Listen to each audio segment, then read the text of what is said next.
NRC திட்டம், மதவாத சக்திகளுக்கான ஆதரவான திட்டம், இஸ்லாமியர்களுக்கான வக்ஃப் வாரிய சட்டம், இவைகளை எல்லாம் பாராளுமன்றத்திலே மோடி அரசு கொண்டு வந்த பொழுது இங்கே ஒரு அடிமைத்தனமான ஒரு கட்சியாக இருக்கின்ற அதிமுகவை சார்ந்த எடப்பாடி அரசானது அவர்களுக்கு ஆதரவு கொடுத்து வந்தது. அது ஒரு அனைவருக்குமே தெரியும். அப்படிப்பட்ட ஒரு இஸ்லாமியர்களுக்கு எதிராக ஒரு ஆட்சியை நடத்தி கொண்டிருக்கின்ற இந்த மோடி அரசும், மோடிக்கு ஆதரவாக திகழ்ந்து கொண்டிருக்கின்ற அதிமுக அரசும் இன்றைக்கு ஒரே அணியில் சேர்ந்து கொண்டு இஸ்லாமியர்களை பற்றி தவறான ஒரு எண்ணங்களை மக்கள் மனதிலே புரிய வைத்துக் கொண்டு வருகிறார்கள். இவர்களுக்கெல்லாம் நீங்கள் சரியான ஒரு பதிலடி கொடுப்பதற்கு, அவர்கள் தலை தூக்க விடாமல் இருப்பதற்கு வருகின்ற 23ஆம் தேதி நீங்கள் அளிக்கப்படுகின்ற வாக்குதான் ஒரு முக்கியமான வாக்கு. அந்த வாக்கு யாருக்கு நீங்கள் நன்றாக சிந்திக்க வேண்டும். ஒருபுறம் மதவாத கட்சிகள் போட்டியிட்டாலும் கூட இன்றைக்கு காதல் பார்த்த முத்துராமலிங்கம் அவர்களை திராவிட மாடல் ஆட்சியின் தளபதியாக அவர்கள் அறிவித்த வேட்பாளர் காதல் பார்த்த முத்துராமலிங்கம் அவர்கள் உங்களுக்கு எல்லாம் நன்கு அறிமுகமானவர்கள், அவரை பற்றி தெரியாதவர்கள் அல்ல. கடந்த தேர்தலிலே மிக அதிகமான வாக்கு வித்தியாசத்தை கொடுத்த கீழக்கரை நகரம் என்பதை மறந்துவிடக் கூடாது. இந்த முறையும் அதிகமான வாக்குகளை ராமநாதபுரம் சட்டமன்ற தொகுதியிலே ஏறத்தாழ ஒரு 20 வாக்கு வித்தியாசத்திலே நாம் இந்த ஊர் சார்பாக நாம் அவர்களுக்கு வாக்குகளை அளித்தால்தான் மீண்டும் ஆட்சிக்கு வந்து பல திட்டங்களை நிறைவேற்றி இருக்கின்றோம். சில திட்டங்கள் விடுபட்டு போயிருக்கின்றது. நாங்கள் உண்மையை ஒத்துக்கொள்கின்றோம். அரசு இந்த பகுதியிலே ஆரம்ப சுகாதார நிலையம் கட்டி தந்தோம், வாக்குறுதி கொடுத்தோம், கட்டினோம். அதே மாதிரி தண்ணி தொட்டி கட்டினோம், அதையும் கட்டி இருக்கின்றோம். அதுபோல அரசு மருத்துவமனை கட்டுவோம் என்று சொன்னோம், அதையும் கட்டிக் கொண்டிருக்கின்றோம். அதற்கு இன்னும் வார்கால் வசதிகள் இந்த பகுதியில் எனக்கு நன்றாக தெரியும். வார்கால் வசதிகள் இல்லாத காரணத்தினால் உங்களிடத்தில் அதிருப்திகள் இருக்கலாம். ஆனால் நகராட்சியில் அங்க வைக்கக்கூடிய நமது திமுக அரசு, திமுகவுடைய தலைவர் மற்றும் துணைத் தலைவர், கவுன்சிலர் எல்லாம் சேர்ந்து இதுக்கு தீர்வு காண வேண்டும் எண்ணத்தில் தான் அதற்கு ஒரு வடிகால் அமைத்து அந்த தண்ணீரை வெளியே கொண்டு போய் சேர்ப்பதற்கு இடங்களை நாங்கள் தேடிக்கொண்டிருக்கின்றோம். ஆனால் அதற்கான இன்னும் விடை கிடைக்கவில்லை, அந்த இடமும் கிடைக்கவில்லை. இருந்தாலும் நாங்கள் விடாமுயற்சியுடன் அன்றைக்கு இருந்து திராவிட முன்னேற்ற கழக அரசு 14 கோடி ரூபாய் நம்ம இடத்துல ஒதுக்கி இருக்கின்றது. அந்த பணம் அப்படியே தான் இருக்கின்றது. தேர்தலும் வந்துவிட்டது. சில கீழக்கரையில் உள்ள பெரிய மனிதர்களை நாங்கள் நாடி இருக்கின்றோம். அவர்களும் இடம் தருவதாக நமக்கு சொல்லியிருக்கின்றார்கள். இன்ஷா அல்லாஹ் வருகின்ற தேர்தலுக்கு பிறகு அந்த பிரச்சனைகள் எல்லாம் தீர்த்து வைக்கப்படும். அதை மாற்றுக்கருத்து எதுவும் இல்லை. எங்களை பொறுத்த வரைக்கும் மக்களுக்கு நல்லது செய்ய வேண்டும் என்பதற்காக தான் இந்த களத்தில் இன்றைக்கு எங்களோடு வருகை இருந்திருக்கின்ற இவ்வளவு பெரிய இளைஞர்கள் எல்லாம் உங்களை சந்தித்து வருகிறோம் என்றால் இந்த தேர்தலிலே மனசார்பற்ற கூட்டணியாகிய எங்களுடைய கட்சிக்கு நம்முடைய திராவிட முன்னேற்ற கழகத்தின் சார்பாக நிறுத்தப்பட்டிருக்கின்ற நமது மரியாதைக்குரிய வேட்பாளர் அண்ணன் தளபதியார் அவர்கள் அறிவித்த காதல் பார்த்த முத்துராமலிங்கம் அவர்களுக்கு நீங்கள் உதவி செய்யும் சின்னத்தில் வாக்களிக்க வேண்டும்.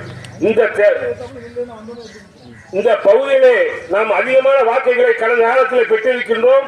அதை விட அதிகமான வாக்குகளை இந்த பகுதியில் இருக்கக்கூடிய இந்த கவுன்சிலராக இருக்கக்கூடியவர்கள் நவாஸ் மற்றும் இந்த ஜெயிலில் இந்த பக்கம் எல்லாம் இருக்கிறீர்கள், அமீன் இருக்கின்றார்கள், ரிபாஜி இருக்கின்றார்கள். உங்கள் பகுதியை சார்ந்தவர் ஏராளமானவர்கள் எங்கள் பக்கத்தில் இருந்து கொண்டு வழிநடத்தி சித்திக்கு இருக்கின்றார்கள், நிறைய பேர் இருக்கின்றார்கள். ஆகவே இவர்கள் எல்லாம்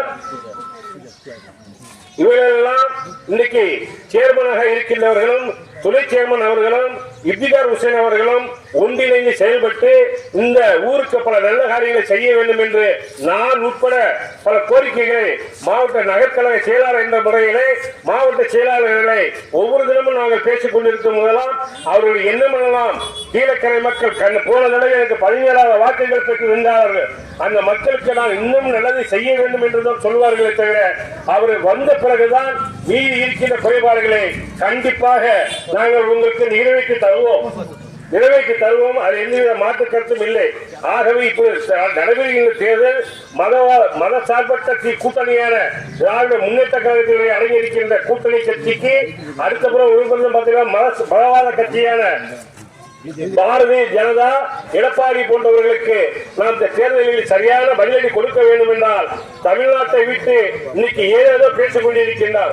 கொரோனா காலத்திலே அவர் சொன்ன வார்த்தை எடப்பாடி சொல்லியிருந்தால் இன்னைக்கு கொரோனா காலத்தில் கூட திராவிட முன்னேற்ற கழக அரசு இருக்கும் போது மாண்புமிகு முதல்வர் தலைமை ஸ்டாலின் அவர்கள் ஆஸ்பத்திரிக்கு மருத்துவமனைக்கு சென்று இந்த கொரோனா நோயால் பாதிக்கப்பட்ட மக்களை எல்லாம் பார்த்து கொண்டு வரும் பொழுது இந்த எடப்பாடி சொல்லுகின்றார் இவர் எப்பொழுதே போய் சேர்ந்திருக்க வேண்டியவர் என்று ஒரு மனிதாபிமானமாக பெற்ற வகையில் வந்து இன்னைக்கு எடப்பாடி அவர்கள் கூறுகிறார் என்றால் அதற்கு நமது தளபதி முதலமைச்சர் என்ன சொன்னார்?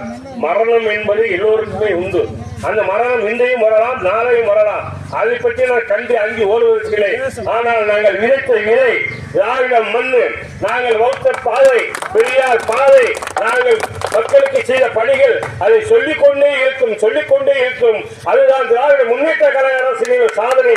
வாக்களிப்பின் உதயசூரியன், மறந்து விடாதீர்கள் உதயசூரியன்.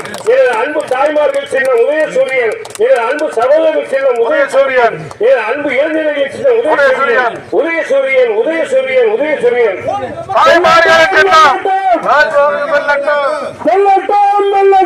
தமிழ்நாடு வெல்லட்டும், காதர் பாஷா வெல்லட்டும், உதயசூரியனுக்கு, உதயசூரியன்,